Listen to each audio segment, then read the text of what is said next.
Hey guys, thanks for joining us back for another quick video. This is our midday pop-in. Thank y'all for being here. Let's go ahead and get into our video, honey, because we got some things that we need to get through. And I hope you guys are having a wonderful day, honey. It is it's storming here. It was tearing up here not too long ago, so I had to kind of push the show back just a little bit because it was really thundering and lightning kind of bad. So I didn't want to be on live while that was going on. So it's still raining, but it's not to the point where we can't go ahead and get our video in. But thank y'all for being here.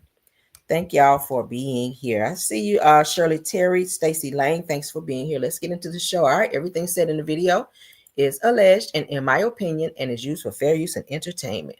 All right, so Sidora, you guys. Sidora says that Phaedra is friends with Ralph. So she found out that Phaedra has befriended Ralph, and Drew is not liking that because now she says she does not trust Phaedra. Now, y'all know Phaedra coming back on Real Housewives of Atlanta. She's been kind of coming for Sidora and calling her Drusilla and all these other crazy names and coming for her, throwing subliminal shade or whatever towards Drew. But now it's given that Drew has said that she is not feeling Phaedra, all right, because of her connection to Ralph. Let's get into it. She sat down with Andy Cohen on Watch What Happens Live, and she spoke on that. Let's get into it. Reaction to Phaedra saying that you give off an interesting vibe. It was interesting, right? Because, I mean, let's face it, I met Phaedra really at the end of the season. Right, so yes. We haven't had any issue, no falling out, but she did say she's friends with Ralph. Right. Did you catch it? Right. Did you clock it? Right. Okay, so now we have an issue. Okay. I mean, have you talked to Ralph about the nature of their friendship? Well, I do know their mutual friend. You know, Ralph has a manager now because he's like a celebrity. So they are. So I do know the mutual friend. Okay. See, represent John Jansen. Sorry. There must be some manager that represents husbands. All of them, right? Yeah, so we got to cross reference because I'm like, listen, what is going on? Did Ralph's book ever come out? Did it? Oh. Along with a podcast that him and Shamia were meeting about. Kings and Queens. Have you guys? I haven't seen it on Spotify. Right. So I mean, it's just doing a lot of nothing. Okay. Wow. Reaction to Phaedra saying that you give. Well, there's a lot of shade there. Drew's pretty much saying Ralph ain't doing shit. That he been sitting on the show, pretty much fake flossing, if you will, and doing everything he can and in his power to get close to her castmates and friends on the show. So now Drew has blasted him and also put it out there that Phaedra is having maybe a little too frenzy type of friendship with Ralph. Okay, I'm not sure if she don't want Ralph no more. I don't know why she cares who Ralph is friends with. If she don't want him and she's trying to divorce him and get rid of him. Word on the street is she dating this guy named Black, even though she won't admit it. But it's weird. Ralph is dating, as I told you guys yesterday, he is dating someone. And Drew did say that he do be taking the old girl down in the basement a whole lot. So I don't know. I thought that Ralph and Drew was going to try to fix things and work it out. When I saw him feeding her in the kitchen and they looked like they had just finished having a little night of passion. But I don't know now. I don't know. She's back to shading him again. Maybe it's just for the cameras, maybe not, but we'll keep our eyes on it. But she is not seeing it for Phaedra, which will make the duration of Real Housewives of Atlanta very interesting. And the two now will be throwing shade at each other now that we know that they don't see it for one another. Okay, so that's what it is on that. Let's move on, child. So another audio has been released. All right, another audio for Diddy has been released for this damn trial. Diddy is something else. I don't know how you keep letting these damn girls up and video you and put these videos out, or even get a video on you to where it has to be or can be played in the damn courts. I don't get it, but hey. So what we're gonna do is play it and then we'll talk about what is said. So here we go. Here we go. I don't have a lot of friends out here, okay? She asked me if she could work out with me. I said, okay. You got to believe what you want. I was mad at this girl. I think it's Jane Doe, which is the Asian girl who was supposed to be 50 Cent's girl, or baby mama rather. Diddy is having a conversation with her and letting her know, I'm tired of you getting upset every time you see me with another girl, even though I'm supposed to be your man. It's that type of shit. So let's get into it. A lot of friends out here, okay? She asked me if she could work out with me. I said, okay. You got to believe what you want. It's the last time you go and cursing at me, disrespecting me over nothing. Like I'm a human being. I'm not gonna lock myself up in a room and have no friends. I don't have a bunch of guy friends. I already told you that. And she just came over to work out. Like, but I'm not gonna be explaining. It don't matter if I just got finished day. I'm single. I could do whatever I want to, but I didn't. You're straight flipping out on me, and I told you that you had one more time to do this. Flipping out on me because somebody came to work out with me at my house. You're nuts. So be sad, go crazy, do whatever you want to do. Okay, I don't deserve you. I don't deserve being honest with somebody. And then every time they see somebody around, they like, I'm doing something. I don't have a lot of friends out here, okay? I hear that.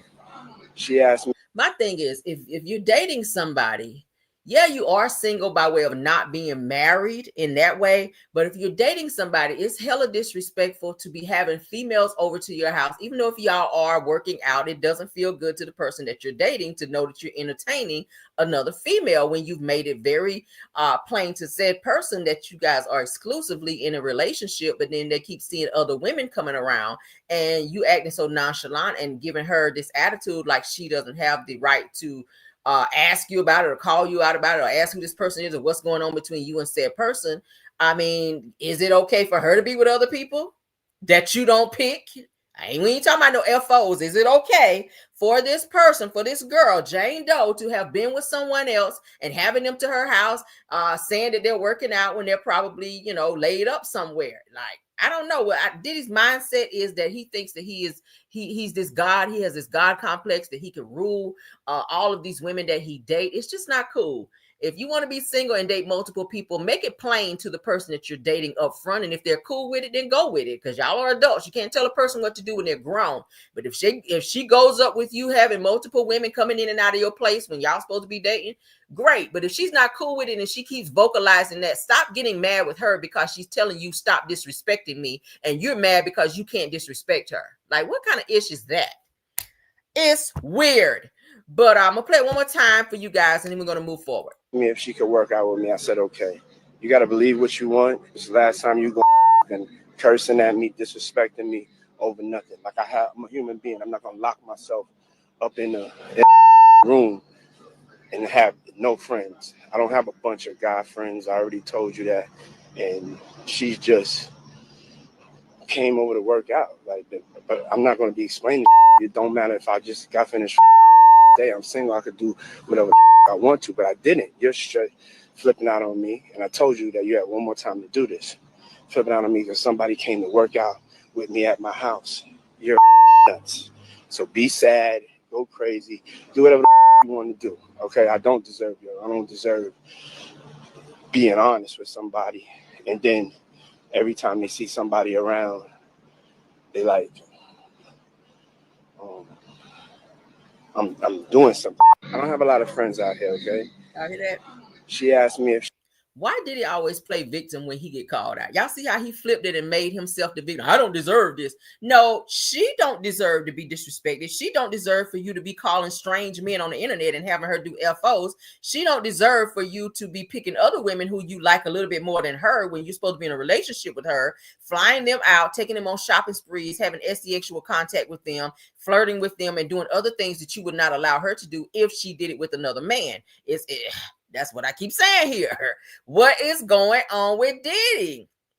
And I kind of got to blame these girls a little bit because you can't leave him alone if that's what you choose to do.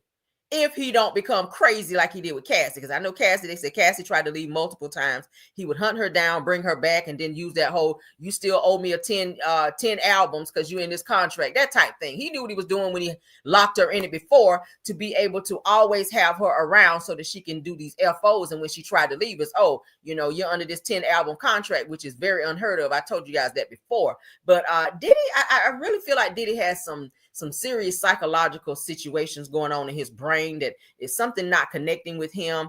And they say it goes back to something between him and his mom when he was a child. I'm not sure exactly what that may be, and I don't really want to say. You guys can read between the lines on that, but they're saying that his mother damaged him bad.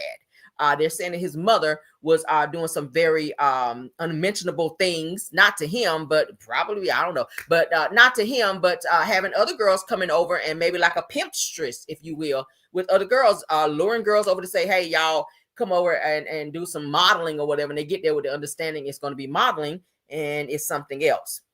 Allegedly. Okay. But that's what it is on that. So another audio has been released on Diddy. Let's continue while we're talking about Diddy, because more testimonies have come out, and we're going to go ahead and go through them. Okay. I know we've been trying to keep up this damn Diddy trial. Lord have mercy. Lord have mercy. Okay. A lot has come out. Mellow Man said, I can't stand Phaedra. Said she looked like a goblin. Y'all are crazy. Not a goblin, child. All right, so as you guys can see on the screen, a judge denies the defense motion for a mistrial. So Diddy's camp, they filed another mistrial for this case, for this trial, and the judge has now officially said no for a second time, just like they did when he kept asking for bail and they bond. They was like, no, go in and sit your ass down.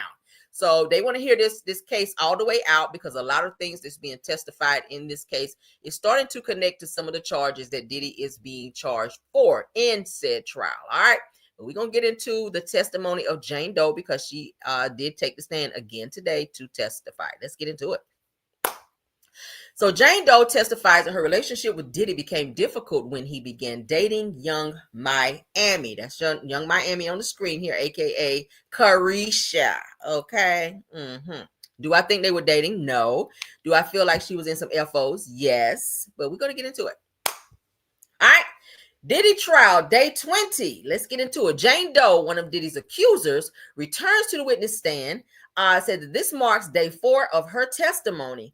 Diddy's defense team has officially begun cross-examination. Attorney Tenny Garagos starts the questioning. All right. Now, they said before questioning, the judge Arun Sabararian made several major decisions. The judge denied the defense motion for a mistrial. He denied prosecutors' motion to recall the expert witness that previously testified in the case. Let's go.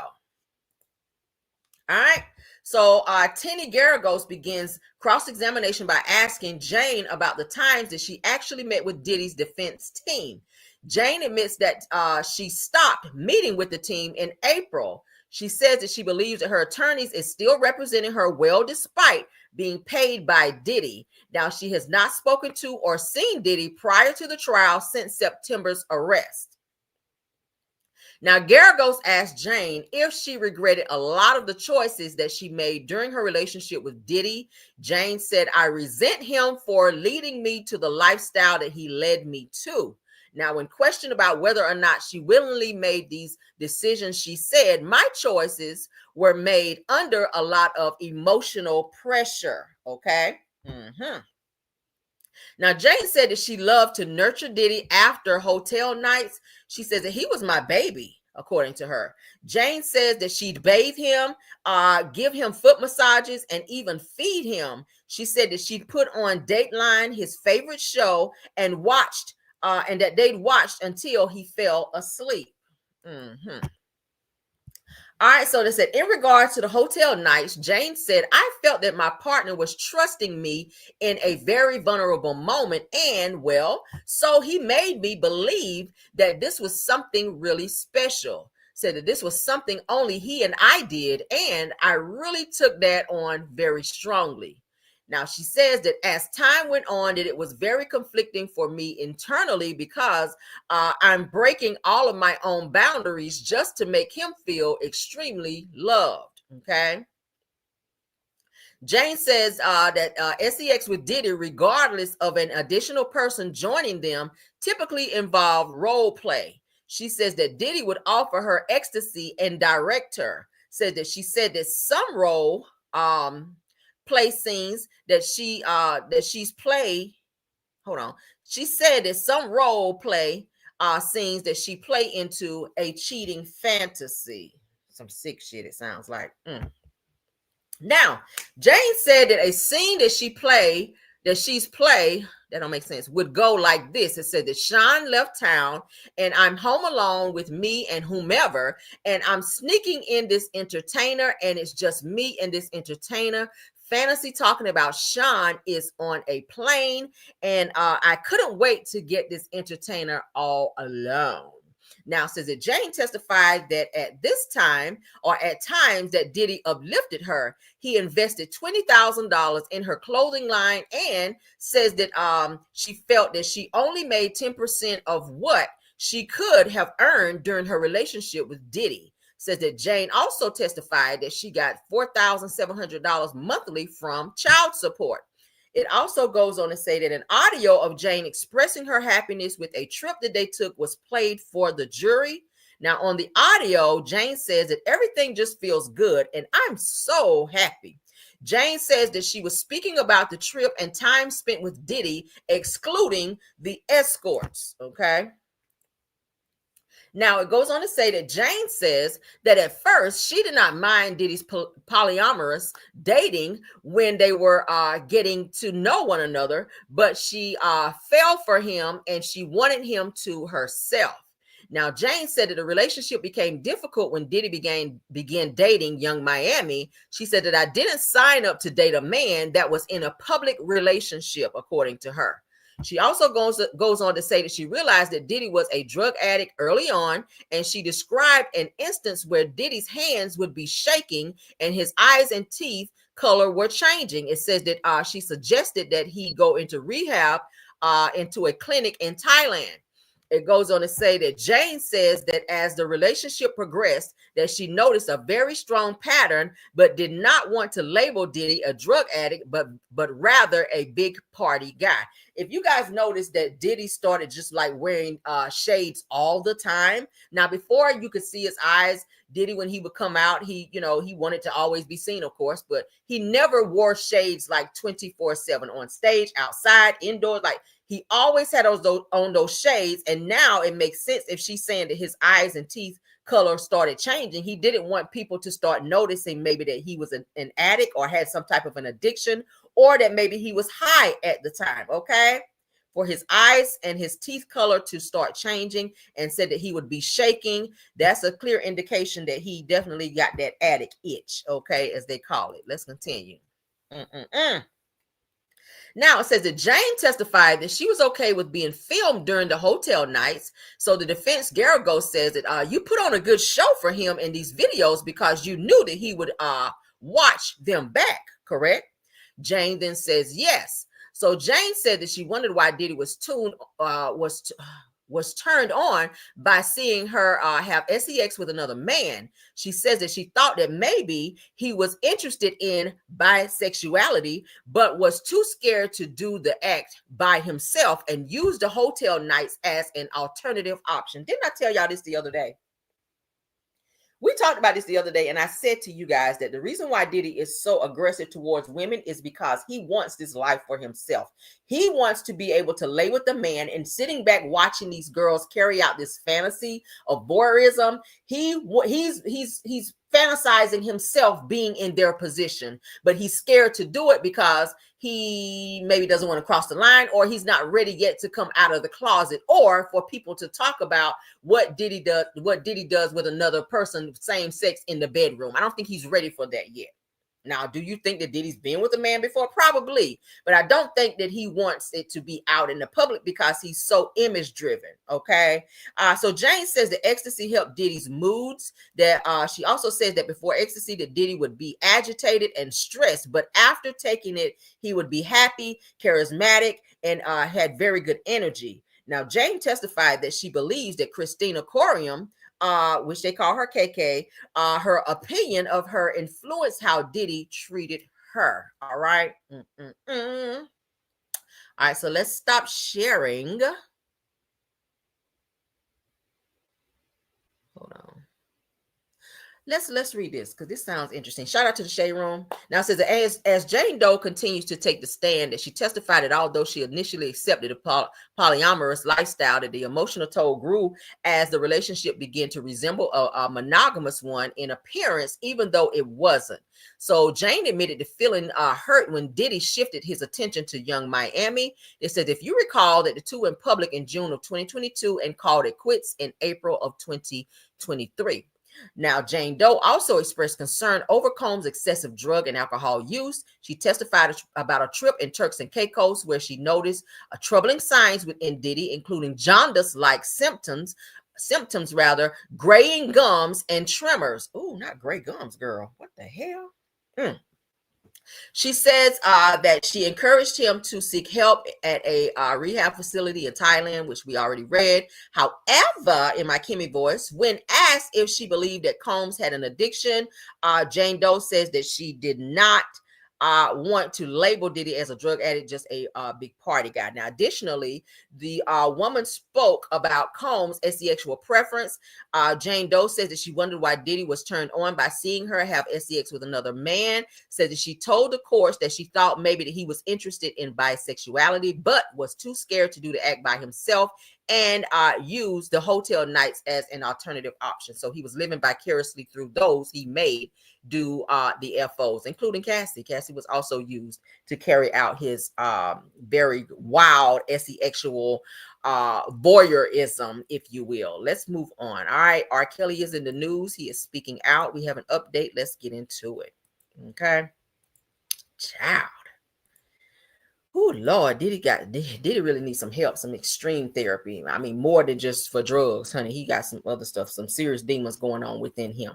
All right, so R. Kelly says that the feds are trying to unalive him in prison and says that they allegedly told a dying inmate to do it for his freedom and that they would cover it up. So I don't know what the hell this is about. We about to read into it, child. So could this be a ploy for him to get out of prison? I don't know. Let's see. R. Kelly wants out of prison ASAP. Said that his lawyers say that officials are trying to get him unalive. Now, in new court papers, his team claims that a dying inmate named Mikhail Glenn Stein was told by prison staff to unalive Kelly in exchange for his freedom. Now, Stein says that he was not told, or that he was told not to worry about charges because the evidence would be covered up. Now, Stein says that he was ready to do it, but changed his mind and warned Kelly instead. So he also claims that another Ariam brother member was later asked to unalive both him and R. Kelly. Now, R. Kelly's lawyers say that more gang members are showing up at the prison and the threat is growing. Now, they want him released to home confinement before someone goes through with it, okay?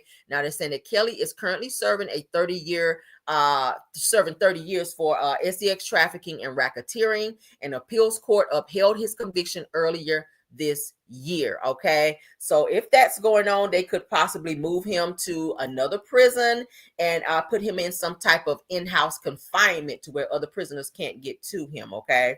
But the way that sometimes that go, sometimes it'd be an inside job. Like some of the guards, if they pay them enough, they'll be willing to carry out said thing or turn their head when, and allow another prisoner to go in and do the job. So if that's happening, then that definitely needs to be looked into because he is now property of the state. It is up to the state to protect him now because he's their property as long as he is in their facility serving that time, and he is in there for 30 years. So let's continue because we do have another post about R. Kelly because I want to make sure I give you guys all said information that's been released.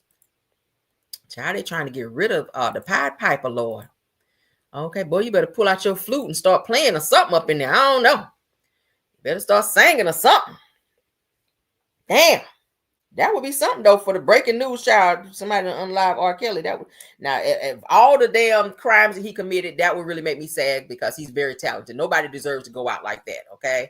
But I do want him to serve his time so that he can learn that, hey, that's a lesson. You cannot treat women or anyone for that matter in that way. So for every crime, there is some time and you got to serve it. But I don't agree that somebody should be in there trying to knock him off and get away with it and not serve time for doing it. Sounds like an inside job going on. All right. But let's get into this. Shout out to Hollywood Unlocked. Child.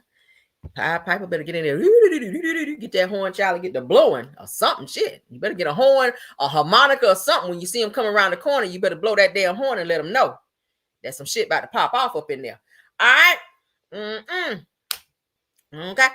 So R. Kelly's attorney submitted an urgent motion for his immediate release from federal custody, claiming that his life is in danger and alleging that government misconduct. Ooh, child. Y'all ready for this? Let's go. Now, R. Kelly's legal squad just dropped an emergency motion pushing for his fast-track release from federal custody to home detention. Now, they're saying his life is at risk and throwing some serious allegations at the government for misconduct. They tried the same thing with Tory Lanez. The only thing they did with Tory is moved him to another facility and put him in a higher, I guess, to where they have more officers watching him so that nothing happens. Okay.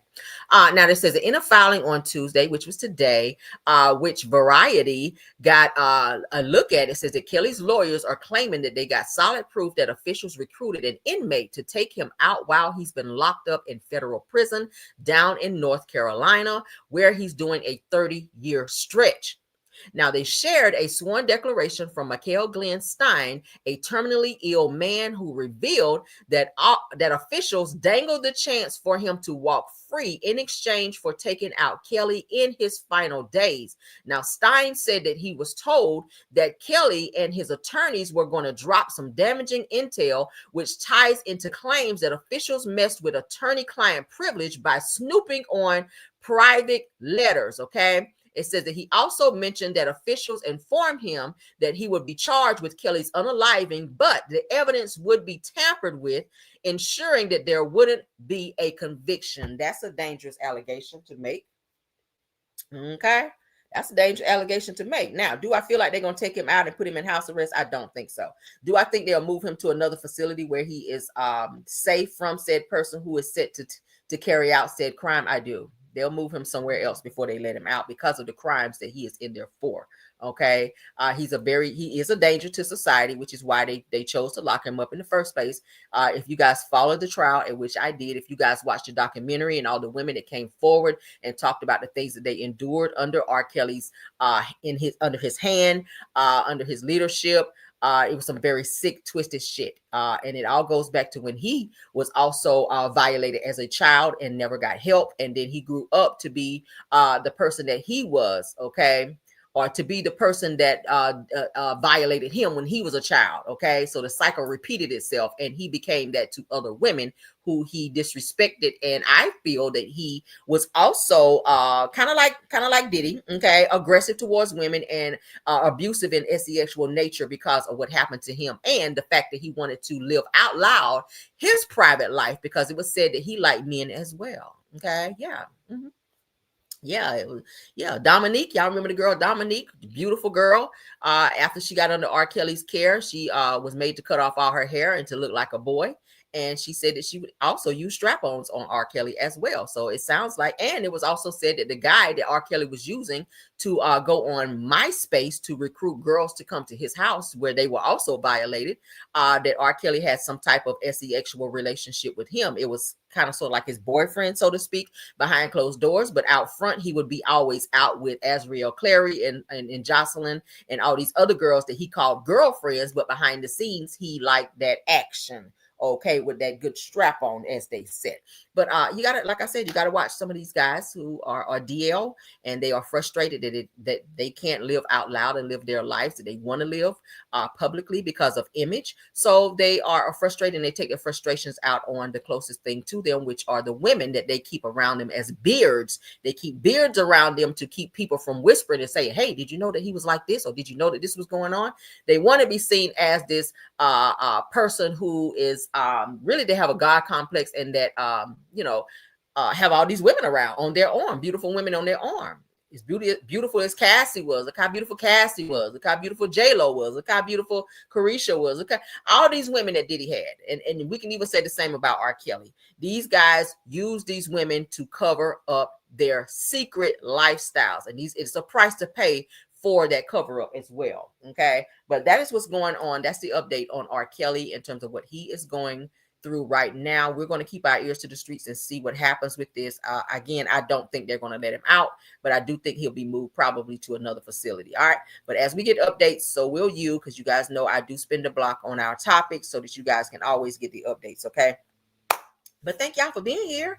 Thank y'all so much for being here. Thank you, Belle Wilson, Tyra, KBR, Scorpion Miss. Thank you, Rose Ormstead and True TV Podcast.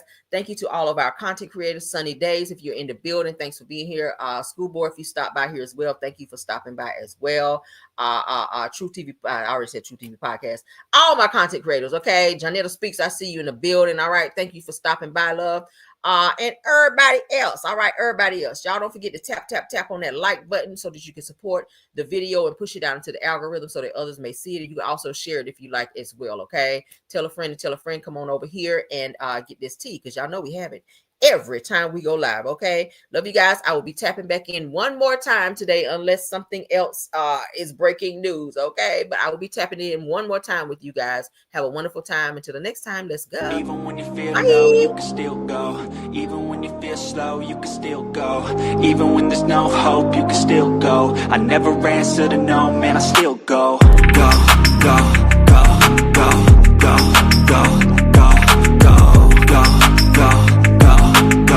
Yo, go. Hustle hard, hustle every single day. I'll be making moves till I'm buried in my grave. To the system, I don't wanna be a slave. I've been doing shit my way, or the highway. And in the driveway is a nice range. Cause I grind through the climb, I invite pain. You'll never hear me, bitch, nah, I don't complain. Just gotta flip the switch and you can go and obtain anything you want, anything you need. Your mind's got the key ingredient, it's belief. Better see with the negativity, but I just slide right by that energy. Even when you feel low, you can still go. Even when you feel slow, you can still go. Even when there's no hope, you can still go. I never answer to no, man, I still go. Go, go, go, go, go.